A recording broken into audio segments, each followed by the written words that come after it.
Good morning, sir. Please raise your right hand. Do you swear or affirm the testimony that you are about to give will be the truth, the whole truth, and nothing but the truth, so help you God? I do. Please have a seat.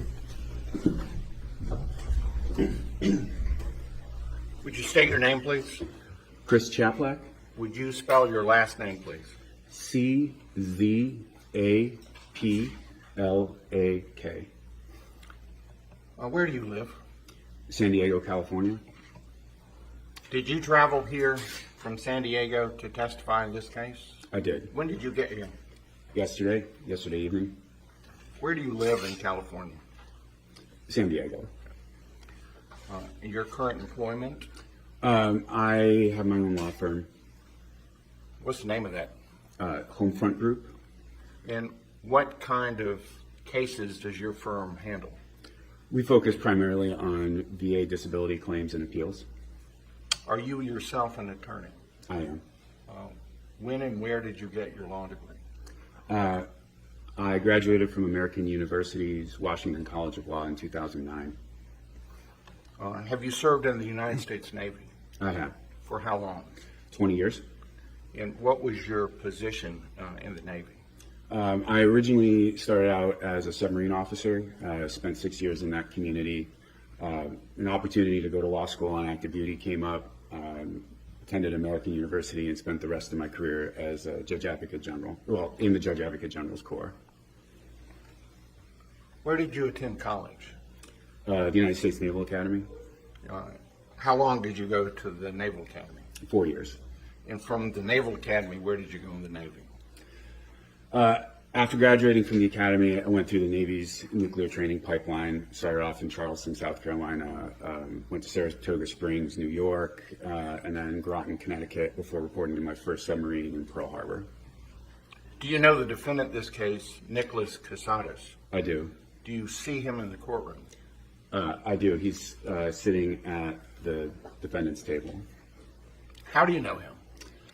I met Nick in 2009 when I reported to Norfolk, Virginia for my first assignment as a JAG.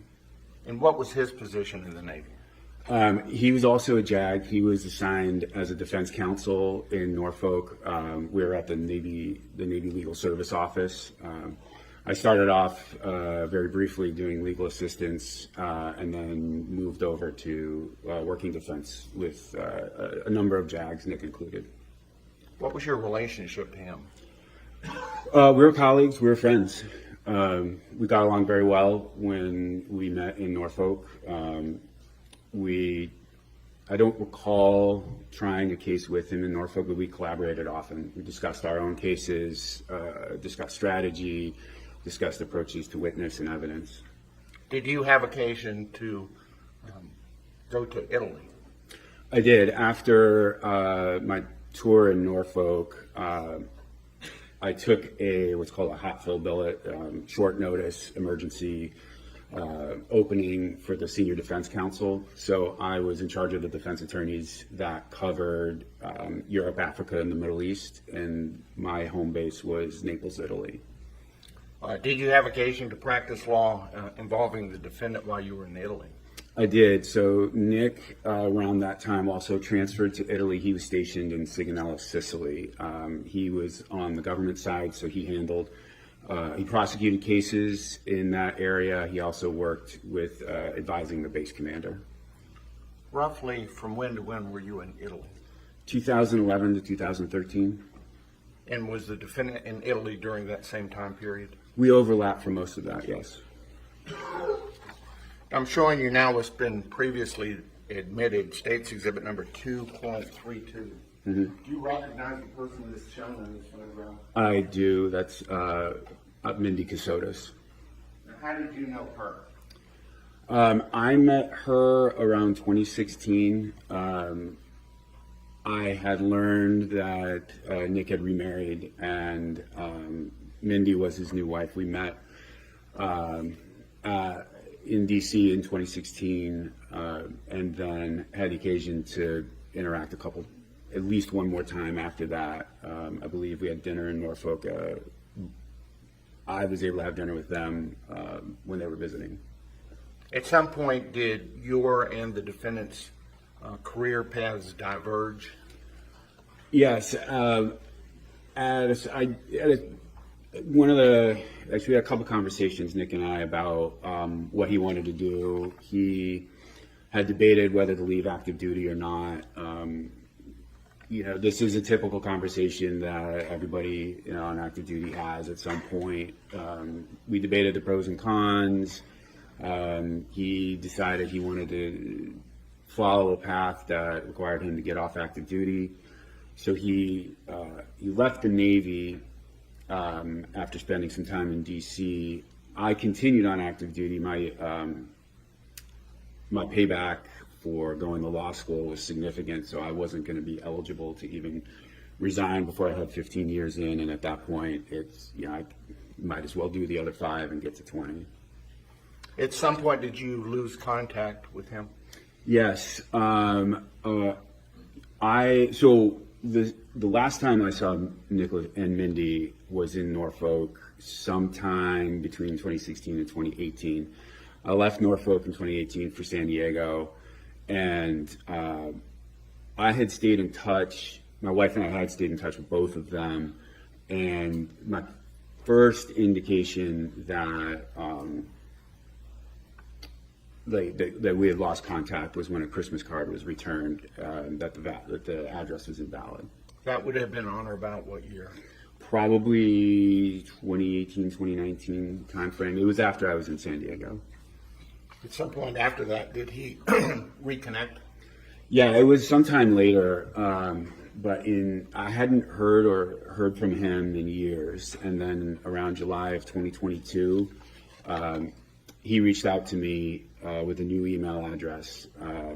When the Christmas card had bounced back, I emailed him and I tried to call him, but the email address is no longer valid and the phone number was disconnected. So July 2022 was that was the first time I had heard from him, and it was from a new email. We exchanged some messages, found a time to set up a call.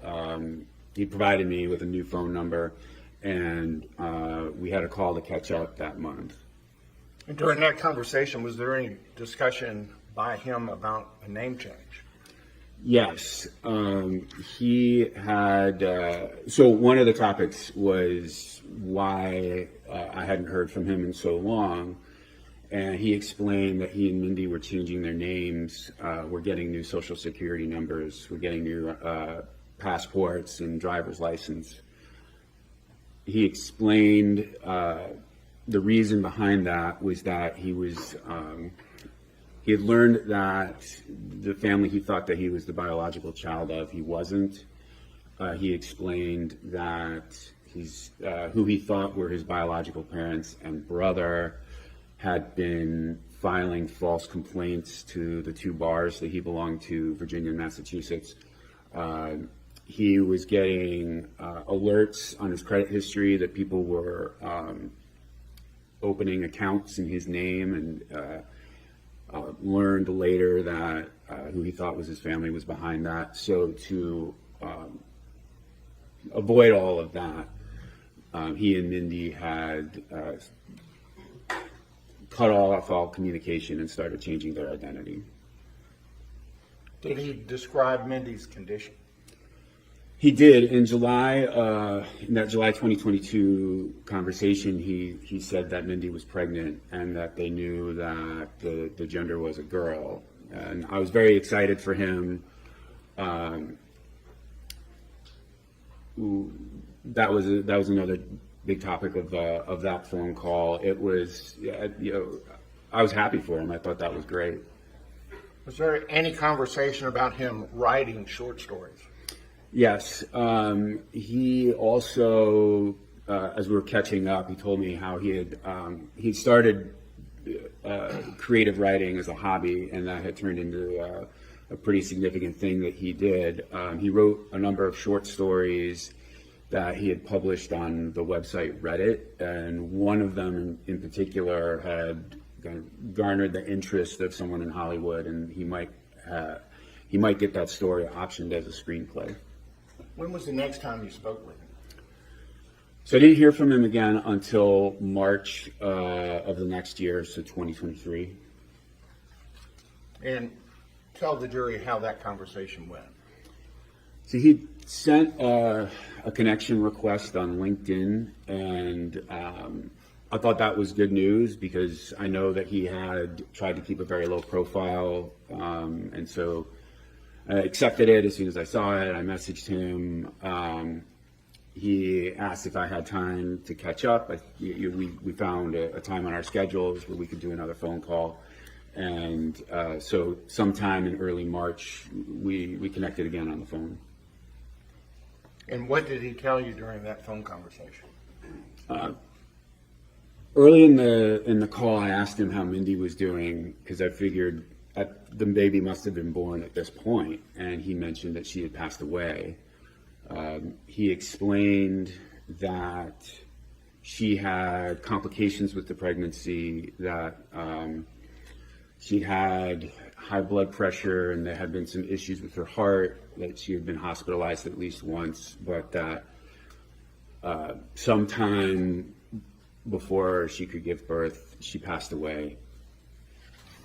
At any time did you ever discuss with him the nature of his employment?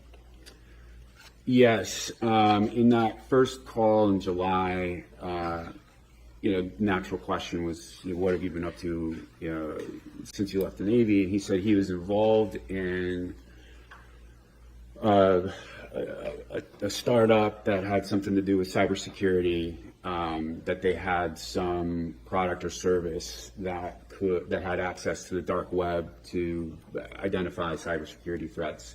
Now, he was filling like a general counsel role, sort of advising them on legal issues. How did you learn about Mindi's death?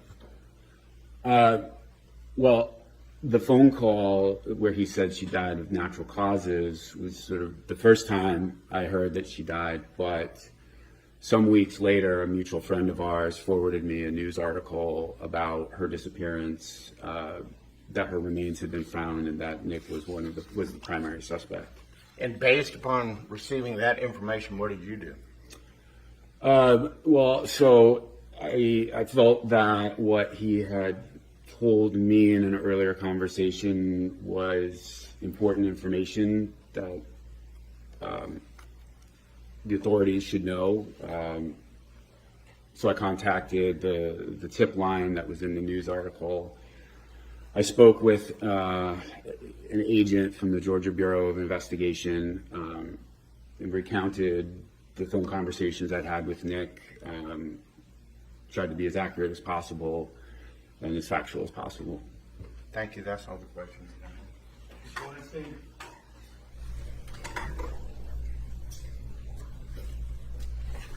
Good morning. Good morning. I am Doug Weinstein. I'm representing Nick Kassotis in this case. When Nick reached out to you in March of 2023 with a LinkedIn request, do you remember his LinkedIn profile? I don't. He reached out to you from a LinkedIn request under the name Nicholas Stark. Do you recall that? Yes, It was not Nick Kassotis, correct? that's correct. Okay. No further questions. Thank you. Can the witness be excused? Thank you, sir. Thank you. Safe travels. Thank you.